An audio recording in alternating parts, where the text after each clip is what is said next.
नमस्कार दोस्तों, आप सभी का स्वागत है। मैं हूं आशीष और आज हम एक ऐसी टेक्निक के बारे में बात करें जो आपको पढ़ाई करने में बहुत मदद करेगी।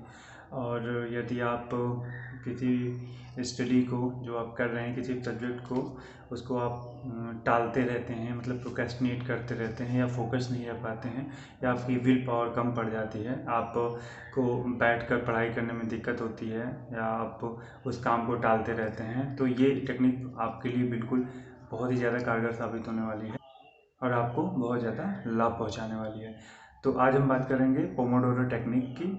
पोमोडोरो को एक्चुअली फ्रांसिस्को सिरिलो ने 1980s में डेवलप किया है। मैं सिरिलो का प्रोनाउंस नहीं कर पा रहा हूँ अच्छे से। इसकी हिस्ट्री के बारे में बात कर लेते हैं।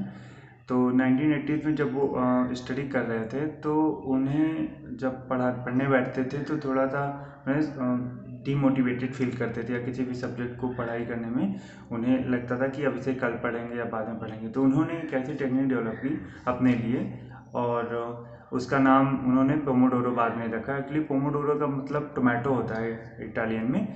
तो वो जो टाइमर उन्होंने बनाया था वो टोमेटो शेप का था, इसीलिए इसका नाम पोमोडोरो टेक्निक रख दिया गया। तो इस टेक्निक में क्या होता था कि वो कुछ टाइम पे पढ़ाई करते थे, उसके बाद रेस्ट करते थे, फिर पढ़ाई करते थे, फिर रेस्ट करते थे, फिर पढ़ाई करते थे, फिर रेस्ट करते थे। इसलिए इसके पीछे एक साइंटिफिक रीजन है, क्योंकि हमारा जो ब्रेन है वो बहुत ही निश्चित समय के लिए फोकस रह पाता है, बहुत ही निश्चित समय के लिए कॉन्सेंट्रेटेड रह पाता है। तो इस वजह से हमें बहुत ही निश्चित समय तक पढ़ाई करके फिर थोड़ा सा अपने लिए रेस्ट करना चाहिए और टाइम निकालना चाहिए खुद के लिए, जिससे कि हमारा दिमाग फिर से रेस्ट करके फिर से फोकस मोड पे आ जाए। तो ये साइंटिफिक है, क्योंकि हमारा brain regularly motivated, focus, concentrated नहीं रह पाता है। तो ये टेक्निक इसीलिए बहुत ही ज़्यादा कारगर साबित होती है। तो दोस्तों, ये टेक्निक बहुत ही ज़्यादा कारगर साबित होने वाली है। तो आइए बात करते हैं इसमें किस तरह से इसके स्टेप्स को फॉलो करना चाहिए हमें। ये टेक्निक टाइम मैनेजमेंट बहुत अच्छे से करती है। तो इसके स्टेप 1 के बारे में बात करते हैं। स्टेप 1 में आपको पहले अपना काम पहले निश्चित कर लें कि आपको क्या पढ़ाई करना है, क्या काम करना है।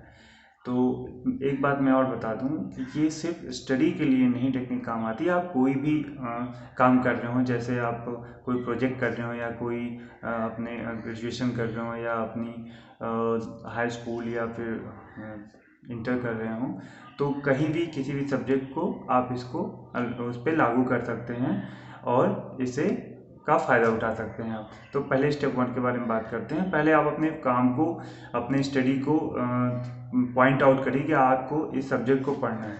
उसके बाद स्टेप 2 में आते हैं। स्टेप 2 में आपको एक टाइमर लगाना है अपने मोबाइल पे, या फिर अलार्म में, या फिर जो भी आपके पास सुविधा हो उसमें 25 मिनट का एक टाइमर लगाएं। और उसको, अगर आप मोबाइल यूज़ कर रहे हैं तो उसको फ्लाइट मोड पे या एयरप्लेन मोड पे रख दें, और रखने के बाद उस 25 मिनट पे फोकस स्टडी करें। जैसे ही 25 मिनट हो, आपका टाइमर बोलेगा, अलार्म बोलेगा, फिर उठिए। आप उठ के फिर नेक्स्ट स्टेप बताते हैं। उठ जाइए, आप रेस्ट करें, 3 से 5 मिनट का रेस्ट करें। रेस्ट करके और फिर दोबारा आप अपनी स्टडी पे आए। तो इसके 3 स्टेप हैं। पहले स्टेप में आप अपने काम को पॉइंट आउट करिए, दूसरे स्टेप में टाइमर सेट करिए और पढ़ने बैठ जाइए। तीसरे स्टेप में जैसे ही 25 मिनट कंप्लीट हो, आप उठ जाइए और 3 से 5 मिनट का रेस्ट लीजिए। तो दोस्तों, मैं इस टेक्निक का यूज बहुत दिनों से कर रहा हूँ। तो मैं क्या करता हूँ, स्टेप 1 के लिए पहले एक टू डू लिस्ट बनाता हूँ। मैं डेली का यही काम करता हूँ कि एक टू डू लिस्ट बनाता हूँ दिन का, किस किस सब्जेक्ट को पढ़ना है उसको पॉइंट आउट करता हूँ, और उसके बाद फिर उसको पढ़ना स्टार्ट करता हूँ। इससे क्या होता है कि हमारी मेमोरी और दिमाग को कहीं ज़्यादा काम नहीं करना पड़ता। जब हम कहीं नोट डाउन किए रहते हैं किस टाइम पे क्या क्या पढ़ना है, कितना पढ़ना है, तो हमें ज़्यादा चीज़ें याद नहीं रखनी पड़ती हैं, जिससे कि हमारा समय बचता है और हमें अपने दिमाग को कहीं और इंगेज नहीं रखना पड़ता, और ज़्यादा याद रखने की ज़रूरत नहीं पड़ती। हमारा एक जगह नोट रहता है और उसी कॉन्सेंट्रेशन को हम स्टडी में यूज कर सकते हैं। उसके बाद जब मैं गैप लेता हूँ, जो 3 से 5 मिनट का रेस्ट होता है, उसमें मैं पुशअप कर लेता हूँ और थोड़ा टहल लेता हूँ और स्क्वाट्स कर लेता हूँ। और साथ में अगर आप बॉटल रखें तो उसमें पानी भर लीजिए और जाकर वॉशरूम हो आइए। इस गैप में आप ये सब कर सकते हैं। स्टेप में आपको आगे बढ़ना चाहिए। उसके बाद जैसे ही आप रेस्ट करके आएँ,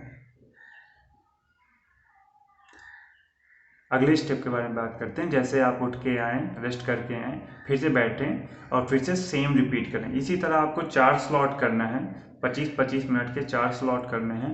फिर उसके बाद जैसे ही ये कंप्लीट हो जाए, एक लॉन्ग टर्म आप ब्रेक लीजिए 30 से 40 मिनट का। मैं तो कहूँगा कि अगर आपको लगता है कि हाँ बहुत ज़्यादा आप थक गए हैं या फिर शुरुआत ही कर रहे हैं, तो आप शुरू में 1 घंटे का भी गैप ले सकते हैं, लेकिन 30 मिनट एवरेज, 25 से 35 मिनट सही रहेगा। इतना आपको ब्रेक लेना चाहिए।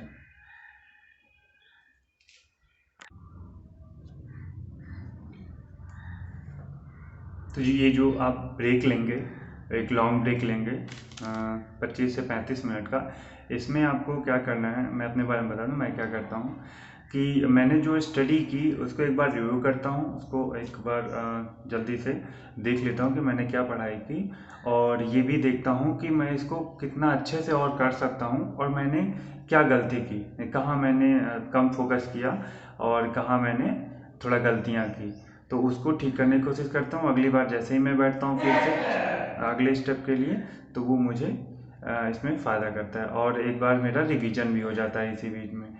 और थोड़ा सा अगर आपको लगता है कि और ज़्यादा रेस्ट लेना चाहिए, तो आप इस रिवीजन को करके या इस रिव्यू को करके उसके बाद फिर से आप थोड़ा सा रेस्ट करके फिर से आप पढ़ने बैठ सकते हैं। तो ये करने से आपको एक बार रिवीजन भी हो जाएगा और एक तरह का रेस्ट भी हो जाएगा, क्योंकि जब आप पूरा फोकस होकर पढ़ते हैं तो बहुत ही ज़्यादा आपको लगता है कि आप बहुत ज़्यादा थकान महसूस कर सकते हैं, लेकिन जब आप रिव्यू करेंगे तो आपको थकान नहीं महसूस होगी और आप आराम से उसको अच्छे से रिव्यू कर सकते हैं, एक बार रिवाइज भी कर सकते हैं। ये टेक्निक तभी काम करने वाली है जब आप इसको कहीं स्किप नहीं करेंगे। तो आप हो सकता है कि इस बीच में आपको कई डिस्ट्रैक्शंस आएँ, तो आप उन डिस्ट्रैक्शन से दूर रहें और अपने फ़ोन को फ्लाइट मोड पे, डीएनडी मोड पे रखें। ये डीएनडी मोड बहुत ही अच्छा फंक्शन है हमारे मोबाइल का। अगर आप इसको अच्छे से समझें और इसका यूज करें तो आपको कभी भी डिस्ट्रैक्शन नहीं होगा। डीएनडी के बारे में मैं बाद में बात करूँगा किसी अन्य वीडियो में, कितना अच्छा फीचर है, हमारी स्टडी में कितना काम आने वाला है, हम इस पर बाद में बात करेंगे। तो आप उसको एयरप्लेन मोड पे रखें, डीएनडी मोड पे रखें। अगर आपको कोई हो सकता है कि आप फ़ोन ना ऑफ़ कर सकें, ऑन ही रखें, बीच में आप नोटिफिकेशन ना देखें, और जब उठें तब आप जो 3 से 5 मिनट का ब्रेक हो उसमें बिल्कुल भी नोटिफिकेशन ना देखें। अगर कोई कॉल आती है तो आप अगर पहले तो अवॉइड करें, और अगर आप रिसीव भी कर रहे हैं तो उसके लिए एक निश्चित काम रखें, और अगर आप एयरप्लेन में या डीएनडी में रखेंगे तो आपको डिस्ट्रैक्शन होगा ही नहीं। और दोबारा जब आप, हो सकता है पढ़ते वक्त कुछ काम याद आ जाए, या फिर कोई घर का ही मेंबर या कोई दोस्त आ जाए और आपको किसी काम के लिए याद दिलाए, या कोई काम कहे, तो आप उस काम के लिए एक स्लॉट निर्धारित करिए, जो कि इस स्टडी पीरियड के अलावा कोई एक टाइम स्लॉट निर्धारित कर लें, उस टाइम पे उसको काम को करें। तो उस समय जब आप पढ़ाई कर रहे हैं उस समय उस काम को टाल दें, उस काम को बिल्कुल भी ना करें, उसके लिए बाद का एक समय निश्चित कर लें। इस टेक्निक में जो 25 मिनट और 3 से 5 मिनट का रेस्ट है, इसको आप मॉडिफाई कर सकते हैं अपने अपने हिसाब से। अगर आप कोई ऐसा, मान लिया कोई आप प्रोजेक्ट बना रहे हैं, प्रोजेक्ट में ज़्यादा टाइम लग रहा है, आप कॉन्सनट्रेटेड फील कर रहे हैं, तो आप उसको 25 मिनट से ज़्यादा भी कर सकते हैं। 50 मिनट और 10 मिनट रेस्ट कर सकते हैं। आप उससे भी ज़्यादा जाना चाहें जा सकते हैं, लेकिन मैं तो कहूँगा 50 मिनट से ज़्यादा अब मत ले जाइए। 25 मिनट और 5 मिनट का रेस्ट बहुत ही परफेक्ट है। इससे हमारा जब हम रेस्ट करते हैं तो हमारा ब्रेन भी बूस्ट हो जाता है, तो सबसे अच्छा है। और अगर आप मॉडिफाई करना चाहें इस टाइम को और ज़्यादा बढ़ाना चाहें तो बढ़ा सकते हैं, लेकिन इससे कम ना करें, क्योंकि अगर कम करेंगे तो आपकी जो कंटिन्यूटी है, जो आपके ब्रेन को जो मैसेज आएगा वो थोड़ा सा अच्छा नहीं रहेगा। आप कम पढ़ेंगे तो आपका फिर बार बार फिर उठने का भी मन कर सकता है, तो इसलिए 25 मिनट से कम ना रखें। इससे ज़्यादा कर सकते हैं लेकिन इससे कम बिल्कुल भी ना करें। दोस्तों, इस वीडियो में इतना ही। अपना और अपनों का ख्याल रखें, अपनी साफ़ सफाई का ध्यान रखें। इस लॉकडाउन में जो समय मिला है उसको अपनी पढ़ाई में इस्तेमाल करें और अच्छे से पढ़ाई करें, क्योंकि आने वाले जो वैकेंसी होंगी उसमें आपको बहुत ही ज़्यादा लाभ मिलेगा। और इस टेक्निक का उपयोग करें, घर में रहें, सुरक्षित रहें। तब तक के लिए नमस्कार, जय हिंद।